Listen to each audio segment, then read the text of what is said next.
அது வேற ஒண்ணும் இல்ல. அம்மா என்னாச்சு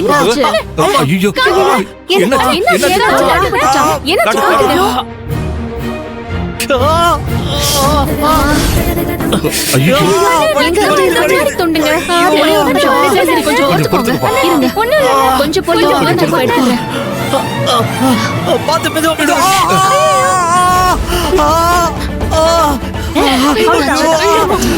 வலிக்குது வலிக்குது.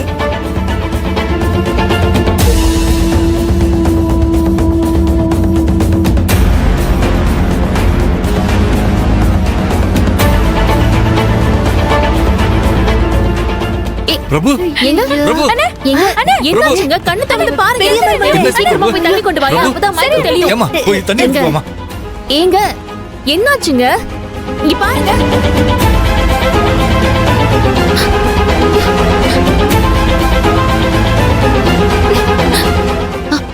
ஏய் ரோஹிணி, சீக்கிரம் தண்ணி கொண்டு வா, சீக்கிரம். எங்க இருக்கு? ஏங்க அக்கா, எமர்ஜென்சிக்கா, கொஞ்சம் தண்ணி இருந்தா கொடுங்களேன். ஐயோ, கொஞ்சம் சீக்கிரம்க்கா. என்னம்மா?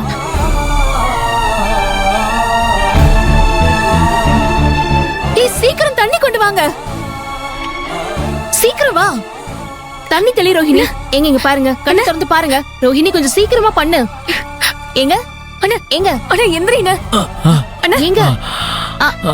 Okay okay okay okay. அண்ணா எந்திரிங்க. எங்க இப்போ ஒண்ணும் இல்லையே, ஓகே தானே? என்னாச்சு பாருங்க. எங்க மருமகனே, நான் தண்ணி கொண்டு வந்துட்டேன். அப்பா என்னப்பா பண்றீங்க? நான் விரதம் இருக்கேன்னு உங்களுக்கு தெரியாதா? இதெல்லாம் வேணாம், கொண்டு போங்க. இல்ல பிரபு, நீ படுற கஷ்டத்தை எல்லாம் என்னால கண் கொண்டு பார்க்க முடியலப்பா. இந்த ஜூஸ குடிப்பா. குடி. நான் தான் வேணாம்னு சொல்றேன்.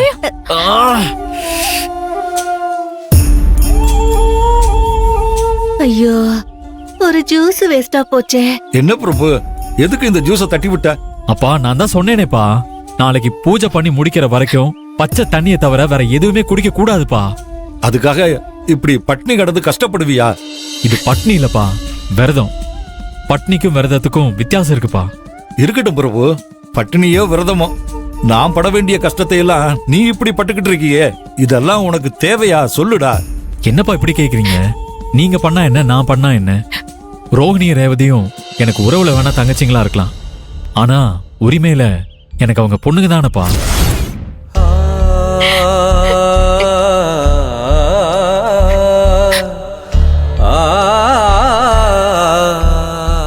என் தங்கச்சிங்களுக்கு என்ன விட்டா இந்த உலகத்துல வேற யாருமே இல்லப்பா. நல்லது எது கெட்டது எதுன்னு எந்த முடிவும் எடுக்க தெரியாதுப்பா. அவங்களோட ஒரே நம்பிக்கையும் ஆதாரமும் நான் தானப்பா.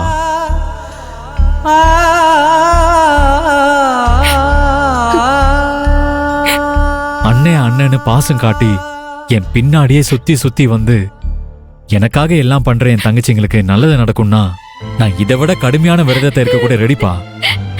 இதுல எனக்கு எந்த கஷ்டமும் இல்லப்பா. எனக்கு என் கஷ்டத்தை விட என் தங்கச்சிங்களோட சந்தோஷம் தான்ப்பா முக்கியம்.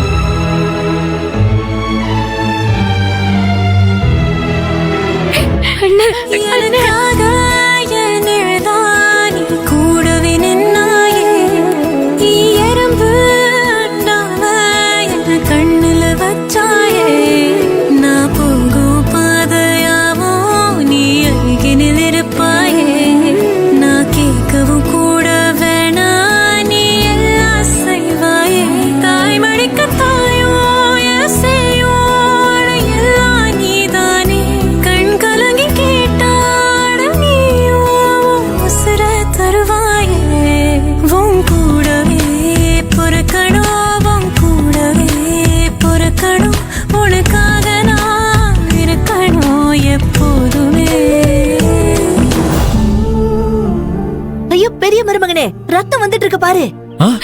ஐயோ, அதுல ரத்தம் வருது. அது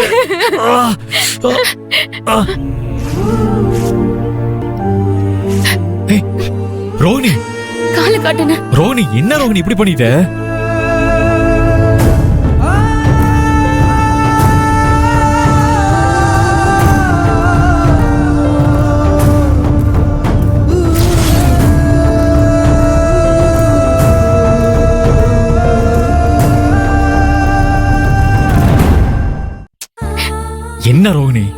அவசரப்பட்டு அம்மாவோட புடவையை கிழிச்சிட்டியே. இந்த புடவை அம்மாவோட ஆசீர்வாதம். நீ எதுக்கு எனக்காக கிழிச்ச? இருக்கட்டும், இந்த புடவை அம்மாவோட ஆசீர்வாதம் தான். ஆனா இந்த ஆசீர்வாதம் உனக்கும் கிடைக்கணும்ல. அதனாலதான் அம்மாவோட புடவையை கிழிச்சு உன் காயத்துக்கு கட்டி விட்ட. ஏற்கனவே விரதம் இருந்து கஷ்டப்பட்டுட்டு இருக்க உனக்கு இந்த காயம் எந்த வலியும் கொடுக்காம அம்மாவோட புடவையை உனக்கு மருந்தா குணப்படுத்தோன. அதனாலதான் நீ உயிரை நினைச்சிட்டு இருக்க அம்மாவோட புடவைய நான் கிழிச்சு உனக்கு கட்டு போட்டு விட்டுருக்க. எல்லாத்துக்கும் ஒத்த தாயே தந்தா சாமி, சாகு மட்டும் நீதான் எனக்கு ரெண்டாம் தாயே. இது எல்லாம் வருந்தானா மகளும் நானே, மறு ஜென்மம் கிடைச்சாலும் என் மகளும் நீ.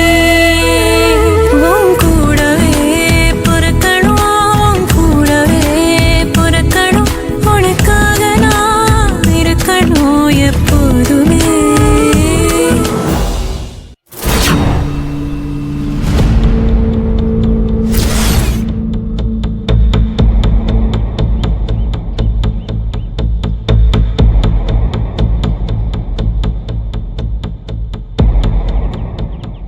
தேவி, சொல்லுங்க மேடம். உனக்கு தான் கல்யாணம் ஆயிடுச்சுல? உனக்கு ஒரு குழந்தை இருக்குன்னு கேள்விப்பட்டேன். ஆனா எப்பவுமே உன்னை நான் தனியா தான் பாக்குறேன். உன் ஹஸ்பண்ட் எங்க, குழந்தை எங்க?